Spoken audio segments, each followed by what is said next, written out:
tell you what it is coming up. Plus, I will explain why this is going to be the most important season of Bill Belichick's career. I've got the numbers. They're going to surprise you. And then, the man who landed the biggest free agent in NFL history will explain exactly how he pulled it off live as we get up with you, starting right now.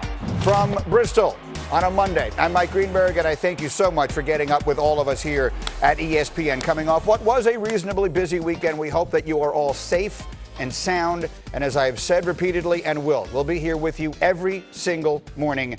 We're going to get through this together as sports fans. And we're going to start with Get Up and Go, some of the big news around the world of sports. And actually, we have this just in to our newsroom. The International Olympic Committee has rescheduled the Tokyo Olympics for next summer. The opening ceremony is now set for July 23rd of 2021. Olympic officials have confirmed that all of the approximately 6,200 athletes who qualified this year will keep their spots for 2021. So chalk that up to doing the best you can in a bad situation. Elsewhere, good news from the NBA. Celtics guard Marcus Smart announced Sunday night on social media he has been cleared by the Massachusetts Department of Health. He had tested positive for COVID-19 2 weeks ago. Meanwhile, it was announced on Saturday that the owner of the Knicks and Rangers, James Dolan, tested positive for the coronavirus. In a statement, the Madison Square Garden company said the 64-year-old Dolan has been in self-isolation and is experiencing little to no symptoms. And then to the NFL, where Cam Newton remains arguably the biggest name left in free agency, along with Jameis Winston. For Newton, the question is if he's healthy. The 2015 MVP has tried to answer that by posting multiple videos of himself working out and throwing on Instagram. And it certainly seems that one possible landing spot for Cam Newton is in Los Angeles with the Chargers, which made this photo recently posted by Tyrod Taylor of the two quarterbacks working out together so interesting because right now Taylor is atop the Chargers quarterback depth chart. And we will start this morning with Dan Graziano, our NFL insider extraordinaire. Dan, what can you tell us about Cam Newton's free agent status right this minute? Well, right now it's still too early for anyone to know anything definitive about where Cam Newton might end up. He was just released at the end of last week. We know nobody wanted to trade for him, take on that $19 million salary, in addition to giving up draft picks. So he's freshly on the market. And it's a market where you can't bring in a free agent and examine him medically. And this is a player that missed almost all of last season with a foot injury, that had shoulder surgery 2 off seasons ago. So teams are going to want to see him. It could take a while before we find a place for Cam Newton to settle. The Chargers make a lot of sense. Obviously, they say they're all in on Tyrod Taylor for right now, but that doesn't mean they will be all summer. But it could take a while before someone can get Cam Newton into their building and examine him and decide whether it's worth taking a shot on signing him. Yes, that's a point about the timing in all of this, and it takes us back to what Stephen A. Smith said on this show last week, that the Panthers, whether you agree or disagree with this notion, that the Panthers screwed him by waiting as long as they did to let him go because all of these openings have pretty much since been filled. I also have with me this morning Dan Orlovsky and Marcus Spears. Delighted to see both of you guys. I hope you had a great weekend. And Dan Orlovsky, I will start with you. As you listen to what Dan Graziano just told us, where do you feel like we stand right now with Cam Newton? Yeah, Greeny, the NFL is sending Cam Newton and for the same reality, Jameis Winston, a very clear message that they do not see them. The NFL does not see them as week one starters this season. And that might be difficult for me to comprehend. And that might be difficult for you to comprehend and fans to comprehend. And it's probably difficult for Cam Newton to comprehend as well. But that doesn't matter.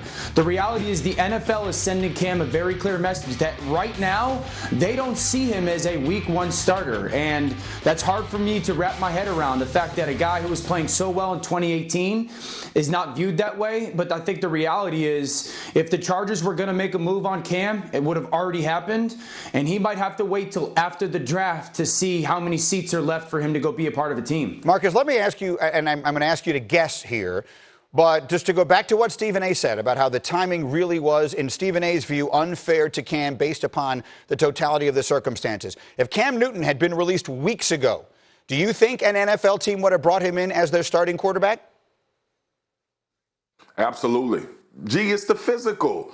Listen, Cam, first of all, to find out if he's healthy or not, we've lamented over the fact that if Cam is healthy, he's a starter in this league somewhere because of what he's done in this league. And then you think about his ability to add to whatever you want to do offensively, especially if you want a guy that can move around. Cam issue has been the shoulder and obviously the foot last year. But outside of that, it's just terrible timing, G. That's really what this boils down to for Cam Newton. Now, Jameis Winston, that's a different situation because that's the ability to keep the ball on your side of the field and not have turnovers.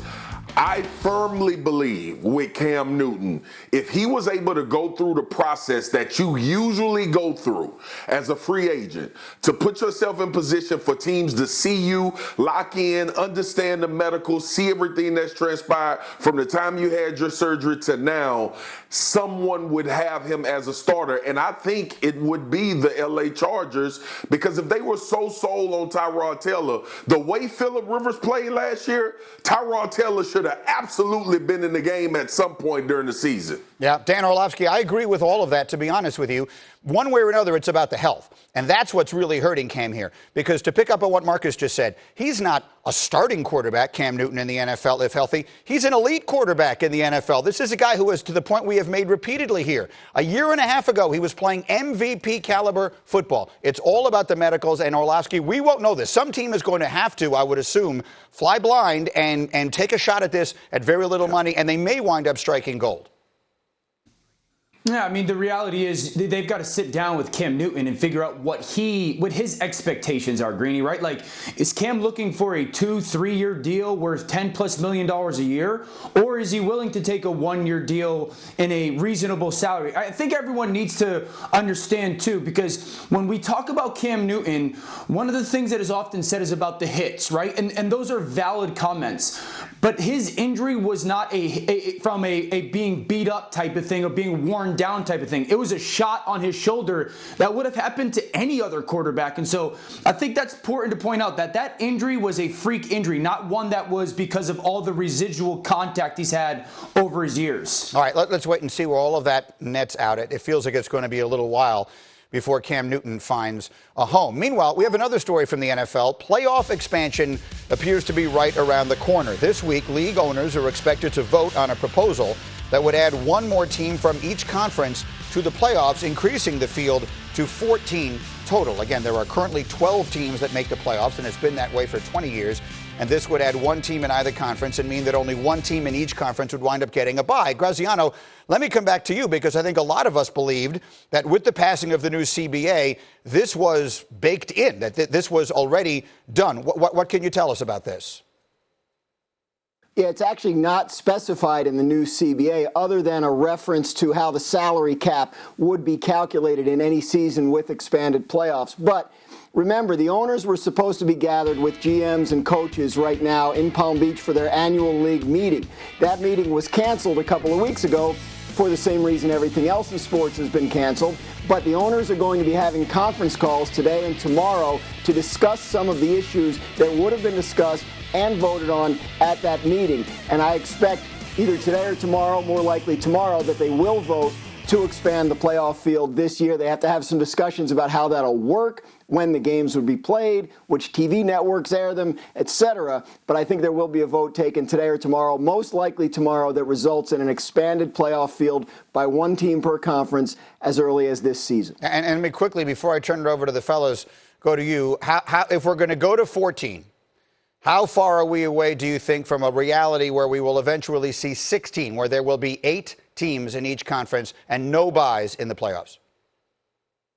Well, there are a lot of people that expect that to happen eventually, if for no other reason than the bye week teams have a strong advantage statistically in terms of who makes the Super Bowl. And now you have only one bye team per conference. If that advantage holds and no one other than the 1 seed can get to the Super Bowl in the next couple of years, you may see the league reevaluate and go to a further expanded playoffs where no one gets a bye. I think that's an expectation a lot of people have over the coming years. All right, let me get the guys back in here. And Marcus, this time I will start with you. Do you like the idea of adding more teams to the playoffs?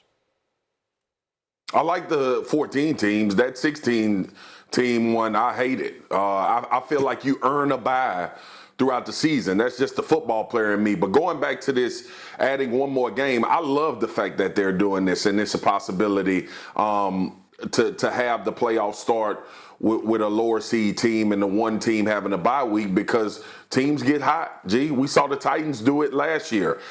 We saw a 9-7 Giants team go on to beat the New England Patriots in the Super Bowl.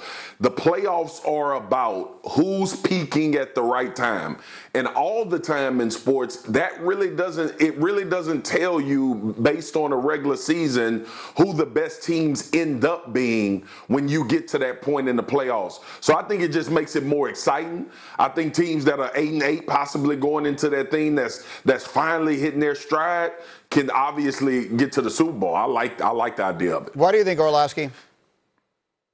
I don't like it, Greeny. Why don't we just have every team in the playoffs and we'll turn it into the Royal Rumble where everyone gets a shot? I've been on teams that were like fringe playoff teams, and if I'm just keeping it real, like I knew, like if we got to the playoffs and we played as good as we possibly could, and the team that we were playing didn't play well, we might get a win or something and advance to the next round. I think there's an unintended consequence here too. Like if we move to 14 teams getting into the playoffs, and to Graziano's point, there's only one team gaining the bye. People need to realize that the NFL regular season, Marcus, you know this, is a bloodbath. And even if you go, like, imagine the San Francisco 49ers going 14-2. And then the New Orleans Saints going 13-3. Neither was easy to get to, but the New Orleans Saints get the 2 seed. Now they don't get that bye. That bye, not getting that bye, is so detrimental to them making their championship run because of the age of their quarterback and really their football team. And there's going to be an unintended consequence where we're going to lose on championship runs because those teams that kind of earned that bye don't get it anymore. And so I don't like it.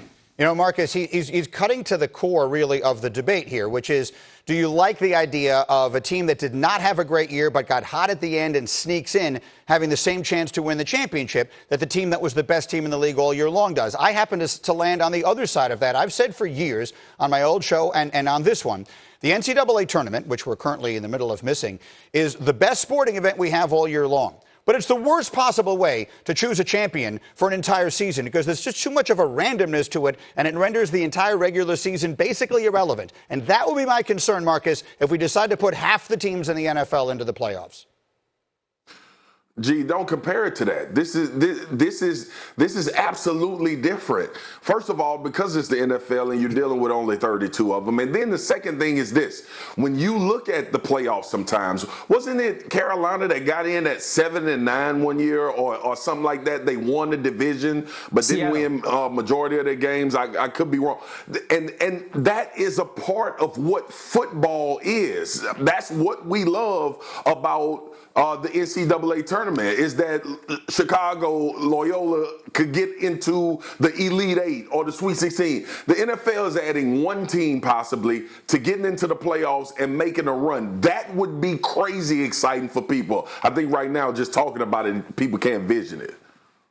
By the way, if they went to 8 teams last year in each conference, the 7-9 Broncos would have gotten in. As we continue here on Get Up This Morning, Tom Brady is no longer a Patriot, but someone close to him says we shouldn't call it a divorce.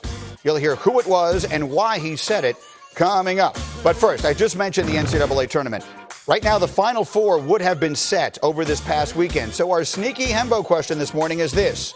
Which men's program has the record for most Final Four appearances? Sounds easy, but it's not.